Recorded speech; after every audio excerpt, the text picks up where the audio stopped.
Have you ever thought, is this just me when struggling to stay organized, start tasks, or manage time?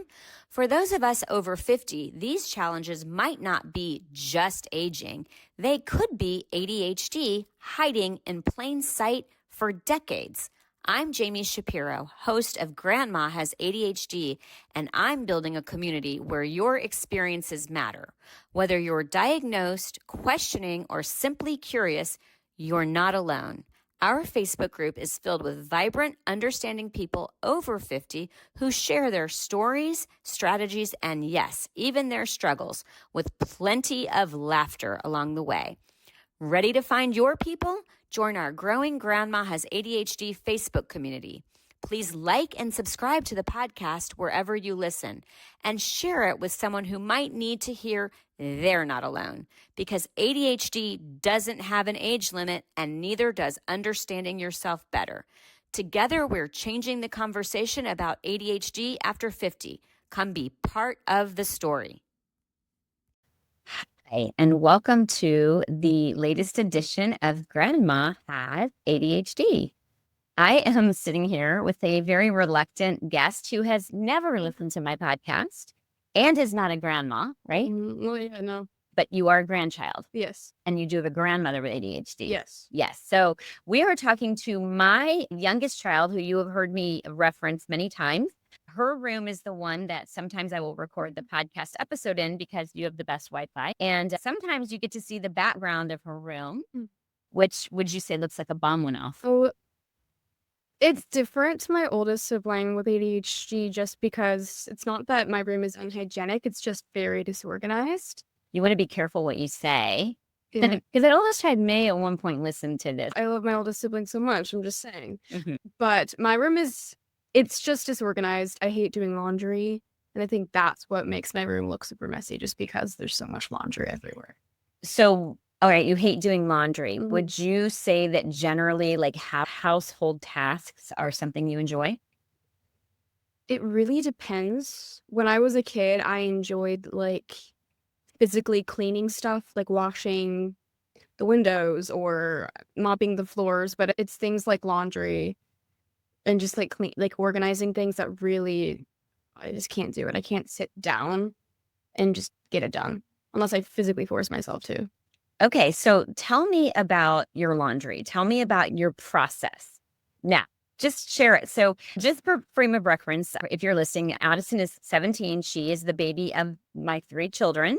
And although I suspected that she had ADHD back when you were in 4th grade, and I remember actually her report card came home and it was sort of like talks too much in class. And I was like, this is my report card. And I'm like, I'm pretty sure she has ADHD. And I told her, yeah, I think you have ADHD. And I got out a book, or I got up the internet to show her all of the really cool people in the world who had ADHD. And then my ex-husband dismissed me and said, don't diagnose her.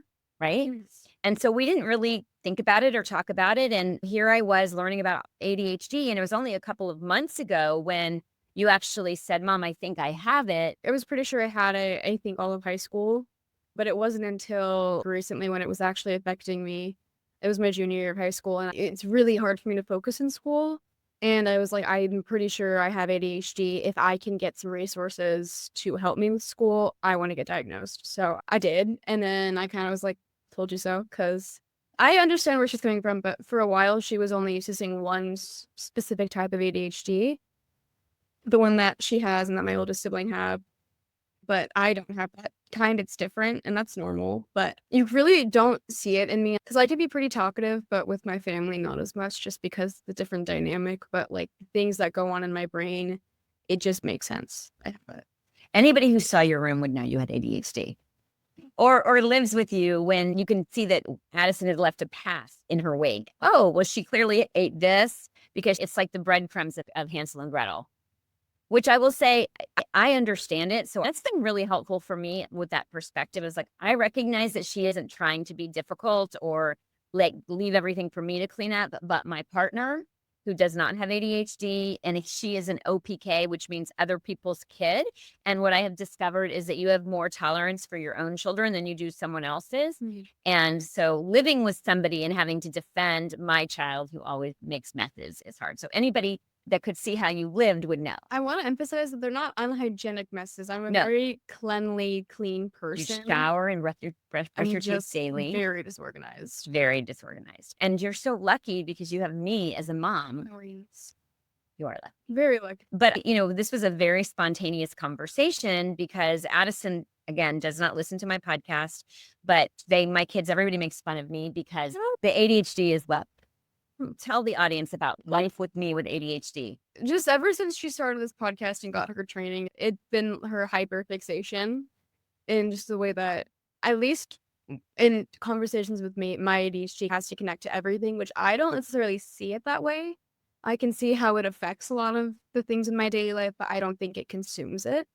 If that makes sense. But that might just be because my ADHD isn't as severe as other people's, or I just don't view it that way because it could be a mindset, honestly. Not saying that ADHD is a mindset, but how you view it is. Well, I definitely think your attitude is key, whether you have ADHD or not, and how you view something 100%. But I will also say that ADHD actually does wax and wane throughout our life. And for me, I don't think my ADHD was as pronounced as when I hit perimenopause, which thankfully you're not there. But have you noticed, like, women who have ADHD, we tend to have more heightened emotion around our cycle? Our menstrual, we're more sensitive to our menstrual cycle. Yeah. Have you noticed that's the case for you versus your friends who might not have it? I don't really ask my friends about how they are before their cycle, but I definitely noticed that that's normal because of hormones, but I definitely am a little bit more just out of it before my period. I don't know if that is because because how my body works in general, but I can understand why that can occur. So we were going to talk about your laundry, just to give somebody a perspective to maybe hear themselves as a teenager. So let's talk about the cycle of your laundry. Okay. So I just have a lot of clothes, like almost too many clothes. I think I cope with retail therapy sometimes. So by the way, I want to side note, one of the ways that ADHD shows up for people who are inattentive, which is Addison's type, is either through acquisition and buying, and she thrifts, so it's not like she's spending a lot of money, but shopping, compulsive spending, or eating. Those are the two big main ways, by the way. So we're going to ADHD all along this conversation. Your ADHD definitely, see, I didn't turn off the do not disturb, and then that squirrel and the thing went off. So I've got to put the do not disturb on. But, yeah. So your clothing, laundry. See, go ahead. Well, I do also have divorced parents, and I go back and forth between houses, which definitely doesn't make it better. So what will happen is, let's say I finally, there's a pile, and I do my laundry.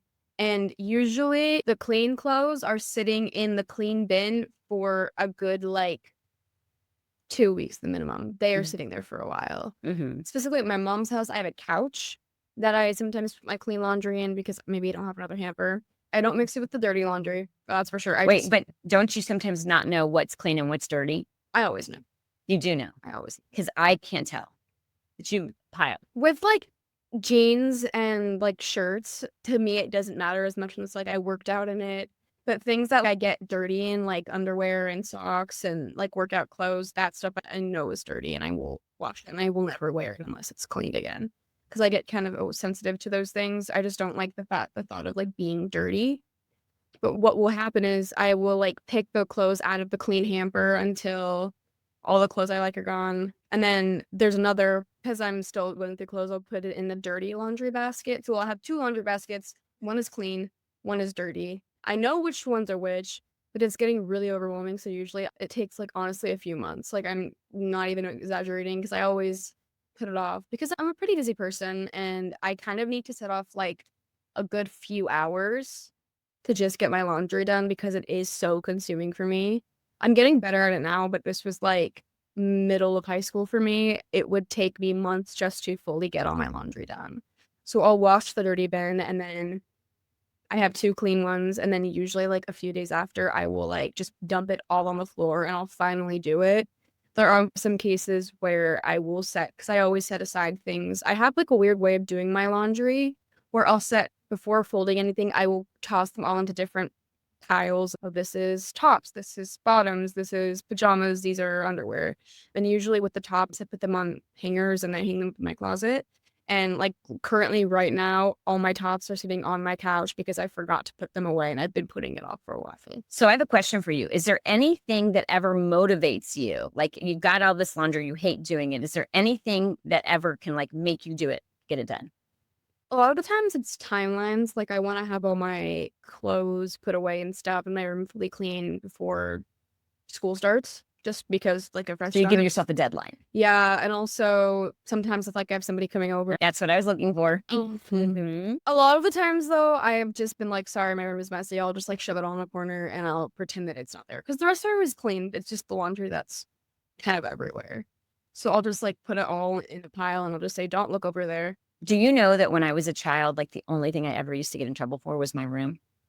Oh, really? Yeah. And this is where the acceptance of ADHD and the acknowledgement is like, okay, I understand the struggle is real. So I try not to get on to Adyson, which I think the knowledge has made me a better parent. Okay, so this is the question that I really wanted to ask you. So you're representing, what is your generation called? You're not Gen Z. I am Gen Z. You're Gen Z? Yeah. Okay.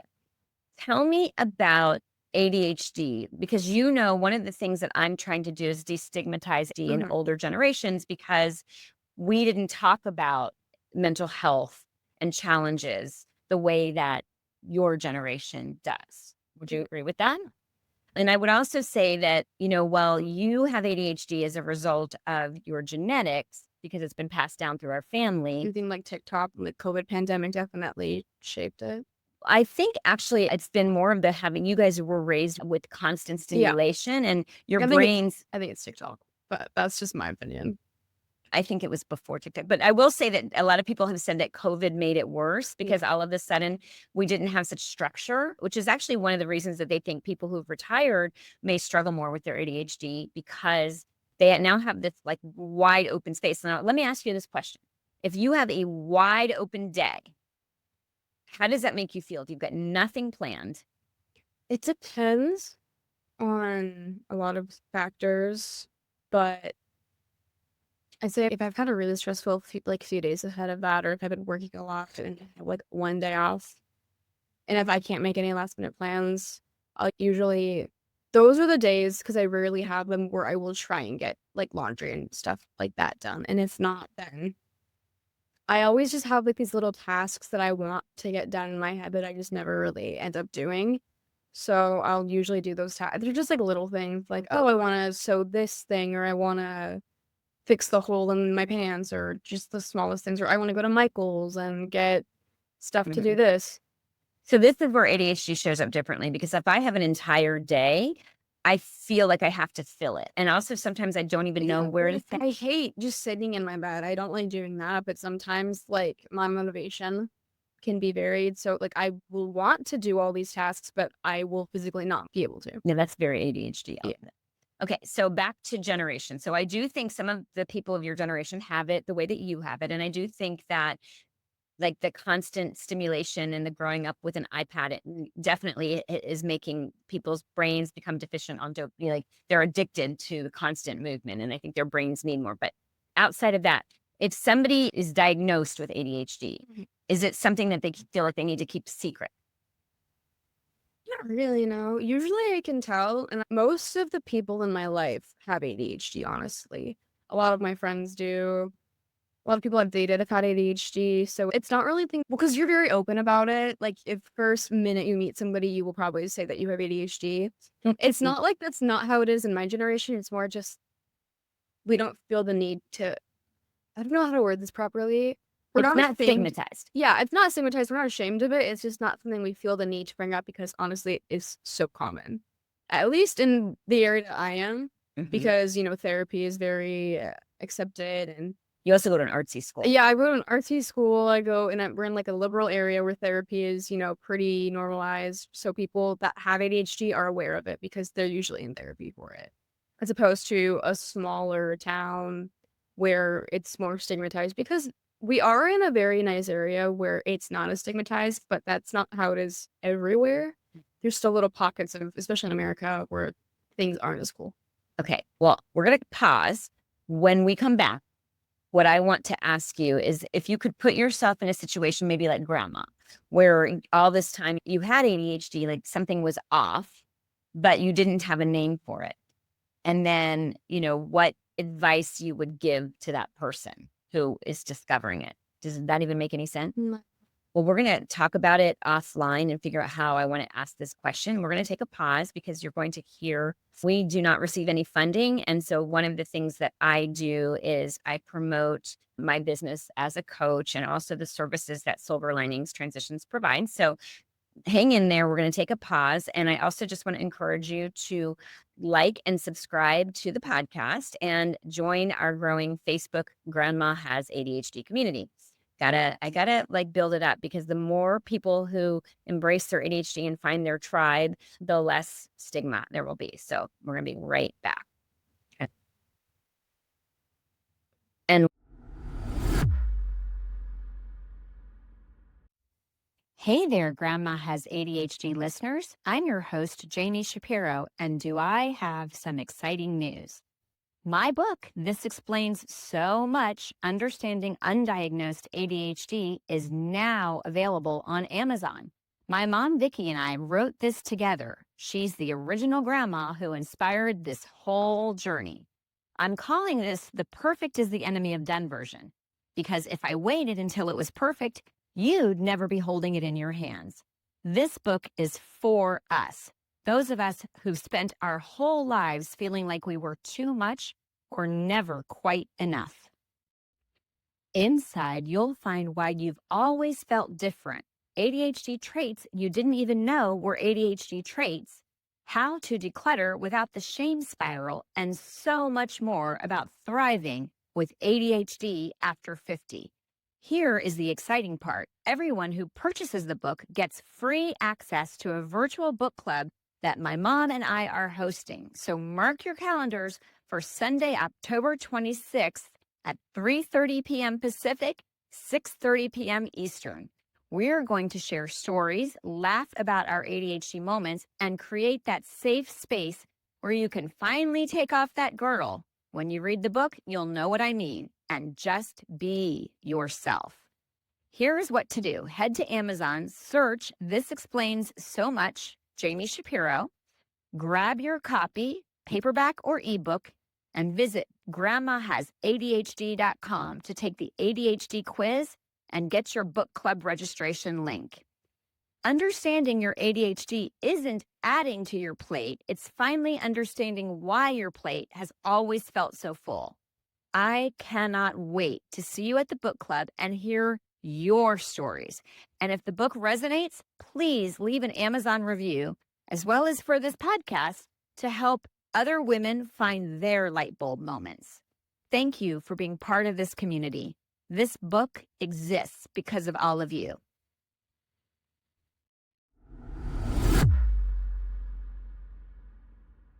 Ever wondered why helping a loved one declutter feels like speaking different languages? I did, especially with my mom. It wasn't until I founded Silver Linings Transitions, helping San Diego seniors organize and move for over a decade, that I discovered why. We all experience clutter differently, and for those of us with ADHD, it's a whole other world. If you are listening in the San Diego area and feeling stuck with moving, paperwork, photos, or home organization, our team at Silver Linings Transitions gets it. We understand ADHD's unique challenges, and we won't just help you get organized. We'll create sustainable systems that finally stick. Schedule a consultation with our team today at 760-522-1624. That's 760-522-1624, or find us at silverliningstransitions.com. We are back, and I figured out a way that I wanted to ask Adyson the question. And I said, with all of the challenges that come with having ADHD, can you imagine what it would have been like to not know and not have it be something that people were aware of? Yeah. So, to describe what you think that would have felt like. It definitely would have felt And it's not that I can necessarily relate to people that are in that position, but in other ways, I do know somewhat what it feels like to just have something off with you and not really understand what it is. And I think in a way, my she has played a factor in this just because growing up, I've always kind of been a little bit different, but not like a noticeable amount, not where it's like, everybody could kind of see and point and stare, but just I never really felt like I clicked with the other kids in my school. And part of it was because I'm queer and, it's obviously a bit different growing up like that. But also a big part of it is because I have ADHD and my brain I can't really focus on the same things, or I get those little hyperfixations that most people don't really get. So I can understand what it's like for somebody who grew up in a society where it wasn't as accepted, just in general, because, to feel like there's something wrong with you that you can't control is really hard. And when you finally get the word and like understand what exactly it is, it must feel incredibly relieving. And not only that, but to find a community where people can relate to you, that must feel like, thankfully, I'm never going to have to experience that, but I can just imagine how good it feels for those people that are in that position. There's also grief. Can you imagine like someone like grandma who is super bright but didn't have the ability to finish college because she couldn't concentrate and she didn't know why she couldn't concentrate? And if she had known and she'd maybe been properly medicated, you could see where it would have been a really different experience. I also think that grief can come in a way where it's like, you're not saying that for older generations because there was no way to know what ADHD is, but say somebody in my generation gets diagnosed much later in life for whatever reason and they don't know, I would say they could reflect on their life and think all the things they could have done to help with their ADHD if they had just known how different their life could be if they had just known they had ADHD, you know? So here's a question that I ask all my guests, and I'm going to ask you. Okay, if you could press a button and you would not have ADHD, never ever have had it, never have it again, would you press the button? Could there be like a time limit for it?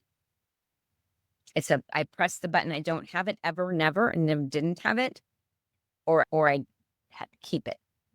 I would get rid of it, honestly, just because, at least for right now, I know the option is to never have it, but while I'm still in school, it's really hard to have it, and especially because the school system is a bit wonky. Like, I wasn't able to get it right before because my ADHD wasn't as visible, or it didn't affect me as much as other people. Explain what a 504 is. It's kind of like an accommodation that schools provide for students with learning disabilities. For ADHD, you get like extended time on tests, or, you know, I don't really know exactly what details it implies just because I don't have one because I wasn't able to get one, but it definitely helps because some workload might be easier for you, or you'll have more time on tests, or just extensions for papers or things like that, which could be very easy. And because essentially, students with ADHD like me have to work twice as hard just to be average, I would say. And I have also a friend who has ADHD who gets good grades,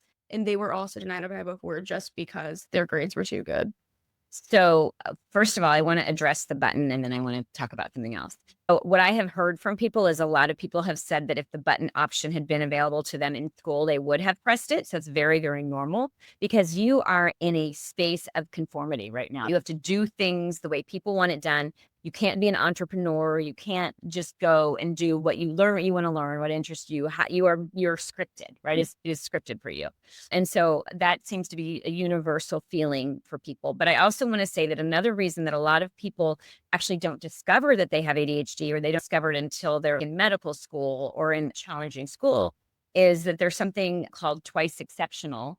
A lot of gifted children actually have ADHD, but because they are so bright, they compensate for it. So I would say that, for you, I'm not putting the gifted label on you, but I wasn't even that label. but I would say that a lot of people with ADHD tend to be very bright, and our brain do think differently. So we're able to come up with solutions to things. We thrive under pressure, right? Would you say if you have something due at the last minute, you have more ability to get it done?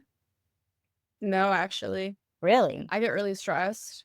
Of course I will get it done, but I'll just get distracted. I can't just like lock in and like study.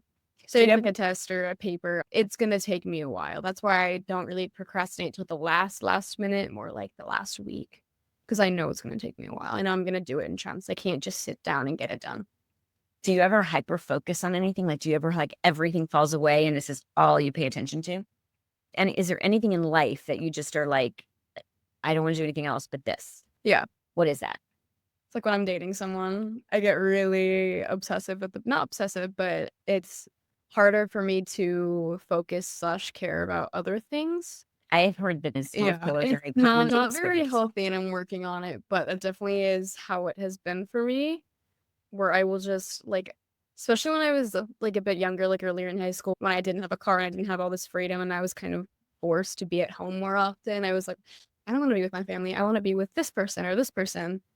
I can get that with friends too, and also with music specifically, that kind of. So if you're writing a song? No. Actually, it's just the idea of, because there are times where I'm like, I really want to do blank with music. It doesn't matter what it is. I'm just like, I want to get something done with music right now. Because I feel like sitting still and not doing anything with music, I will feel almost like a failure. So I kind of force myself to focus on music. But it is harder. It comes much easier to focus on somebody that I am interested in, I would say. Well, okay. So parting words for our audience, Adyson, you are representing Gen Z to, let's say, to grandmas, right? What would you want to say to them on behalf of your generation so that they have a better understanding of sort of what it's like to be in the world that you're in right now? And this can be ADHD or not ADHD, by the way. This can just be, let's see this creative brain of yours. Just very different. I don't know. I feel like my generation definitely doesn't come with the mind as commonly of a mindset as respect your elders. We definitely are a generation that believes that respect is earned, not just given. And in ways, I am I do respect everybody generally, but I am definitely not the kind of person that if an older person is being rude to me, I'm not going to allow it just because they're older. That makes sense. And I think that's what a lot of senior citizens don't understand, is that we aren't going to put up with rude or difficult people just because society tells us to. It's not because we ourselves are rude people. It's more just the fact that we definitely have a lot more strength. Not strength, but we come from a different time where other things are more accepted. It's now considered asking for help is a sign of strength instead of weakness. Also, we are a bit different with customer service workers, which is what a lot of people think. We're just we're afraid to ask for ketchup, or if they get an order wrong, we'll just ignore it because we don't want to make their day. And I work in customer service, so I understand that. It's also a big difference where older people aren't really afraid to just ask for what they want. No. Sometimes, as somebody who works in customer service, sometimes it doesn't come across as very friendly or understanding. It's more just you messed this up. This is your fault. I demand XYZ. There's definitely a way to approach it. I'm not saying every senior citizen is like that, but there are. I'm not a senior. I'm not saying you are either. But I don't like the word senior citizen, just a senior. Or an older adult. It doesn't have to, or a wiser adult. I like wiser adult. It's called crystallized intelligence. I learned this. Actually, the one subject that I genuinely have liked in school that I was able to pay attention to was AP psychology. And we learned that as you grow older, it's not that you are smarter. It's that your crystallized intelligence, which is just general knowledge of things, increases, but your active intelligence, which is the ability to think creatively or think of new skills or just be able to do a lot more things, that does decrease. I think it peaks mid-adulthood. So one of the blessings of ADHD is that we are naturally curious. It's never for ADHD. This is just a general type thing. Yeah. So one of the things that I actually just learned, which I think you're going to find very cool, I actually heard it on Tracy Otsuka's podcast, and she does the ADHD for Smartass Women. And she was saying that for women, our self-esteem tends to be at its worst right before we hit our period. So around that 12, 13, when we're starting to get our breasts, and that's usually your lowest self-esteem, and that it actually peaks in your 50s. And it's because you have a better sense of who you are. And that's why a lot of women in their 50s are more willing to go and start businesses or to leave marriages, because we finally have that self-esteem. Mm-hmm. So could you see that? Oh, yeah, definitely. Mm-hmm. I think because now I'm 17, I'm a senior in high school. It's not like I'm the most confident person, but also more confident than you were at 12 and 13. Oh, yeah, it definitely goes up, but it's normal to, because especially going into college, it's normal to kind of question exactly who you are. Like right now, I'm probably going through a huge identity crisis. And it's normal. I know it is, but it's just the fact that because of my ADHD, I think there's so many things that I could see myself doing or wanting to be, or I get all these ideas in my head where it's like, oh, I could start this, or I could do this before college, or all these things, or maybe for college I can go here, here, here, and do this. And because there's so many possibilities, it is so hard to decide this is who I am, this is who I want to be, and this is what I will become. Well, I would imagine, and I can't speak for someone neurotypical because I haven't had that experience, but I would imagine that's pretty common regardless, right? So if you could turn the tables and ask your amazing mother, who's an expert in ADHD, or is there anything that you'd want to ask, or You can be on the spot like that. I also live with you, so if I wanted to know, I probably would ask you. I'll think of something right now. You always say how ADHD is your superpower, but you never really explain as to why. And for me, it's harder to understand that because I'm in school and so much of my life is revolving around academic validation. Why do you think that it's a good thing? I love that question. And I have to tell you that nobody has asked me that question. Okay. So I heard secret weapon is a better word, secret weapon. And I will say that I am not going to say that ADHD is always amazing because I absolutely have had my struggles with it as well. Definitely in school, definitely more sensitive than the average person. So I definitely want to, I am it's in certain situations emotionally dysregulated. So I overreact to things sometimes, or I perceive rejection, which I hate that. Like, so I'm not going to say that I love every part of ADHD, but what I love about ADHD is, well, I would say a couple of things. One is, now keep in mind that I have a hyperactivity and inattentive ADHD. Neither of my children are hyperactive. And so I would say that the energy level that I have, I love it. It has been a problem in relationships for me because a lot of people can't do the amount that I can do and they don't go, go, go, go, go. And then I lose my patience. But now as a 55-year-old woman, I'm like, okay, I don't have to have my partner by my side. I don't even have to have somebody with me. Like I learned I can hike by myself. And I love my energy level, especially as I'm aging, which, I am more motivated to keep going. And I think that also helps me to stay younger and healthier. So I would say that is a superpower, which can you understand where? Yeah. So do you And think the general thing is just aging? It helps no, with and I aging? will say the other thing that I love is that I love the MacGyver aspect. And you probably don't know who MacGyver is, but he was this person who I think he was like a mystery. I've never seen it, I just heard the term that he could just always solve a problem, like, making glue. I mean, making gum do something that he needed, or just like MacGyvering a situation. So basically having a really creative solution that nobody would have ever thought of. So I love that my brain is able to put things together and create creative solutions. Like for instance, I'm going to go on a tangent with you guys, but so the Grandma Has ADHD concept came to me when I realized that Grandma had ADHD, even though I knew for 9 years before that I had it. And I had worked with cluttered clients and I never saw it. And then when I realized that Grandma had it, I was literally in here sweeping the floor and I was like, I need to do a podcast. And the name Grandma Has ADHD came to me. I get that a lot with music. Whenever I write music, whenever I have an idea, it comes to me in like a random idea and I have to like get out my notes app or voice note when I start it. But the only problem is I can't finish it after that. I'll have a few jots or I'll get a verse down in a chorus, but I can't finish it. Do you know what might be able to help you finish those tasks? The ADHD coach might be able to help you. I loved the expression of Ned Hallowell. And if you've listened to my podcast, which you haven't, but my audience has, I like listened to like 5 minutes of it before. that's wonderful. Mhm. Thank you. We're also very honest and we have a strong sense of justice. But Ned Hallowell says that having ADHD is like having a Ferrari brain. Do you know what Ferrari brain is? Ferrari is like a really fine-tuned, expensive car. Yeah. And bicycle brakes.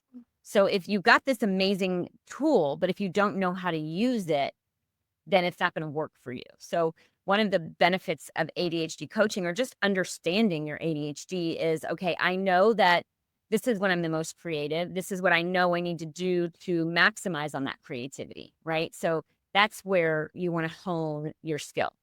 So I would say that my creativity, and I also will say that the thing that and not to toot my horn, But one of the things that I have heard about people with ADHD, and I've definitely seen this in a lot of people, is that there's a magnetism. Like there's an energy that a lot of people are drawn to. And I think that could be my ADHD. I don't know. I know the other two are definitely my I superpower. definitely, in social situations, I will find myself more,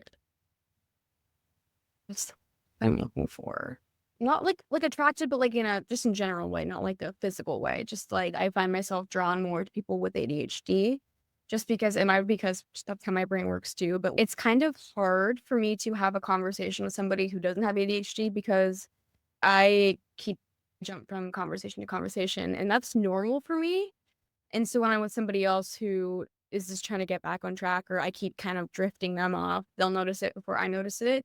But with somebody with ADHD, we can kind of flow together, and then we like, wait, what we're talking about, and then snap back into it, and it's the whole cycle. Would you also say that your conversation with people who have ADHD is deeper and it's not surface level? How do you feel about small talk? I despise it. I try and avoid it at all costs, and I don't know. I like parties and I like socializing, but I just know that if I'm gonna be sitting there for hours talking to people that I barely know about stupid, like the same things over and over again, I'd rather just stay home. So I leave. Did you know that? I will Yeah. go to something and then I leave. I say, do you know what expression I use? I try. I hit my wall. Yeah. I hit my wall and I'm out the door. Well, usually at parties, I'll go to with somebody who I'm closer with, and so that way I'm not just stuck with people I barely know. But if I am in a situation like that, I will want to leave early. I will get so bored. Mm-hmm. It's not that it's boring. It's just also so uncomfortable because I feel like a lot of the times I have to carry the conversation, and it can be really overwhelming just to talk about things that I do not care about. And I can feel like I can be a little bit awkward too about that. I'm much more natural when I'm speaking with somebody I'm comfortable with about deeper, like philosophical conversations almost. I'd rather any day have a deep conversation than an insignificant one. I will say one other thing that I've noticed in my kids and other people with ADHD and in myself is we tend to be very quick-witted.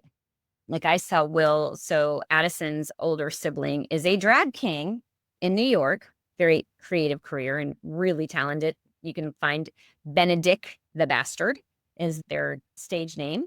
But I saw them perform and it was very much spontaneous. I can't think of the word where you just go up and, you just kind of wing it. Improv. Thank you. See, there's that. Can't find the word. And I would say that that's another thing with our brains that they just, I mean, would you say, and this is how I feel, like, doesn't it feel like your brain is just like, kind of like it just go, go, go, go, go. Like I'm doing like a want, like a war kind of thing. Would you agree with that experience? Yeah. Was this fun? Yeah, I love talking about myself. Thank you, Addison. Any parting words for our listeners? Stay swag. Stay swag. What does swag mean, Addison? It just means cool, awesome, silly, all the things. Whatever you want. Stay swag. Awesome. Well, just because you're growing older, it doesn't mean you should not continue to grow. And learning about ADHD and its impact on your life is just going to make you accept yourself, help you accept yourself and accept the people in your life for who they are. Would you agree with that? Yeah. Thank you so much for listening. Like and share the podcast and join us on the Grandma Has ADHD Facebook page. And if you are not watching this, but you are listening to it, I just saw a big eye roll that you would get from a 17-year-old. I didn't give you an eye roll. I didn't do that. I've got it on proof. But anyway, thanks for listening. The opinions expressed on Grandma Has ADHD podcast are those of our guests and hosts and are intended for informational and entertainment purposes only. This podcast does not provide medical advice, diagnosis, or treatment. The content discussed in this episode is not a substitute for professional medical advice, diagnosis, or treatment. Always seek the advice of your physician, mental health professional, or other qualified health provider with any questions you may have regarding a medical condition or mental health concern. Never disregard professional medical advice or delay in seeking it because of something you have heard on this podcast. If you think you may have a medical emergency, call your doctor or emergency services immediately. The host, guests, and producers of Grandma Has ADHD do not assume any liability for the content of this podcast. Listen at your own discretion. Hey there, Grandma Has ADHD listeners. I'm your host, Jami Shapiro, and do I have some exciting news? My book, This Explains So Much, Understanding Undiagnosed ADHD, is now available on Amazon. My mom, Vicki, and I wrote this together. She's the original grandma who inspired this whole journey. I'm calling this the perfect is the enemy of done version, because if I waited until it was perfect, you'd never be holding it in your hands. This book is for us, those of us who've spent our whole lives feeling like we were too much or never quite enough. Inside, you'll find why you've always felt different, ADHD traits you didn't even know were ADHD traits, how to declutter without the shame spiral, and so much more about thriving with ADHD after 50. Here is the exciting part. Everyone who purchases the book gets free access to a virtual book club that my mom and I are hosting. So mark your calendars for Sunday, October 26th at 3:30 p.m. Pacific, 6:30 p.m. Eastern. We're going to share stories, laugh about our ADHD moments, and create that safe space where you can finally take off that girdle. When you read the book, you'll know what I mean, and just be yourself. Here's what to do. Head to Amazon, search This Explains So Much, Jami Shapiro, grab your copy, paperback or ebook, and visit grandmahasadhd.com to take the ADHD quiz and get your book club registration link. Understanding your ADHD isn't adding to your plate. It's finally understanding why your plate has always felt so full. I cannot wait to see you at the book club and hear your stories. And if the book resonates, please leave an Amazon review, as well as for this podcast, to help other women find their light bulb moments. Thank you for being part of this community. This book exists because of all of you. Hey there, Grandma Has ADHD listeners. I'm your host, Jami Shapiro, and do I have some exciting news? My book, This Explains So Much, Understanding Undiagnosed ADHD, is now available on Amazon. My mom, Vicki, and I wrote this together. She's the original grandma who inspired this whole journey. I'm calling this the perfect is the enemy of done version, because if I waited until it was perfect, you'd never be holding it in your hands. This book is for us, those of us who've spent our whole lives feeling like we were too much or never quite enough. Inside, you'll find why you've always felt different, ADHD traits you didn't even know were ADHD traits, how to declutter without the shame spiral, and so much more about thriving with ADHD after 50. Here is the exciting part. Everyone who purchases the book gets free access to a virtual book club that my mom and I are hosting. So mark your calendars for Sunday, October 26th at 3:30 p.m. Pacific, 6:30 p.m. Eastern. We're going to share stories, laugh about our ADHD moments, and create that safe space where you can finally take off that girdle. When you read the book, you'll know what I mean, and just be yourself. Here's what to do. Head to Amazon, search This Explains So Much, Jami Shapiro, grab your copy, paperback or ebook, and visit grandmahasadhd.com to take the ADHD quiz and get your book club registration link. Understanding your ADHD isn't adding to your plate. It's finally understanding why your plate has always felt so full. I cannot wait to see you at the book club and hear your stories. And if the book resonates, please leave an Amazon review, as well as for this podcast, to help other women find their light bulb moments. Thank you for being part of this community. This book exists because of all of you.